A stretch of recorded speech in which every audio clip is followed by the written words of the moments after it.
হঠাৎ করে কেন গেলাম মোবাইলের দোকানে, অবশ্যই আপনাদেরকে বিস্তারিত বলবো। পুরো ভিডিওটি দেখবেন অবশ্যই। মোবাইল গেলাম, কি মোবাইল কিনলাম, কেন কিনলাম, মোবাইল কোথায় যাবে, আর বিস্তারিত দেখবেন অবশ্যই এই ভিডিওর মাধ্যমে। তো গতকাল হচ্ছে হঠাৎ করে নিয়ত করলাম যে এই মোবাইলের দোকানে যাব, একটা মোবাইল কিনবো। তো অবশ্যই বিকালের দিকে চলে গেলাম ঘুম থেকে উঠে মোবাইলের দোকানে গেলাম, একটা মোবাইল চয়েস করলাম। আর এই মোবাইলটা হচ্ছে রেডমি 12 হচ্ছে 5G মোবাইল।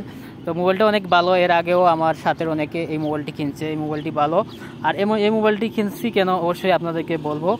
আমার যেহেতু একটা মোবাইল আছে আর এক্সট্রা একটা মোবাইলের দরকার নেই, তবে এই মোবাইলটি কিনছি হচ্ছে আমাদের ফ্যামিলিতে হচ্ছে একটা মোবাইল আছে সব সময় যেটাতে যোগাযোগ করা হয়। তো এটাতে একটু সমস্যা করছে, যে কারণে আরেকটি মোবাইল অবশ্যই প্রয়োজন। আর একটা মোবাইল কিনবো করে যাচ্ছে অনেক দিন, আর কিনা হচ্ছে না, আর সুযোগ সুবিধা পাওয়া যাচ্ছে না যে দেশে কিভাবে পাঠাবো। তো একটা সুযোগ পেয়েছিলাম, তো সাথে সাথে এই সুযোগটা কাজে লাগিয়ে মোবাইলটা কিনে নিলাম। আর মোবাইলটা দেশে পাঠানোর যেহেতু সুযোগ আছে, এজন্য মোবাইলটা কিনে নিলাম।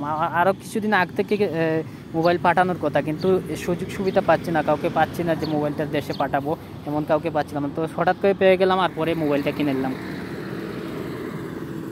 আর মোবাইলের অনুপাতে প্রাইস কিন্তু খুব বেশি নয়। প্রাইস কত হয়েছে অবশ্যই কমেন্টে বিস্তারিত বলবো।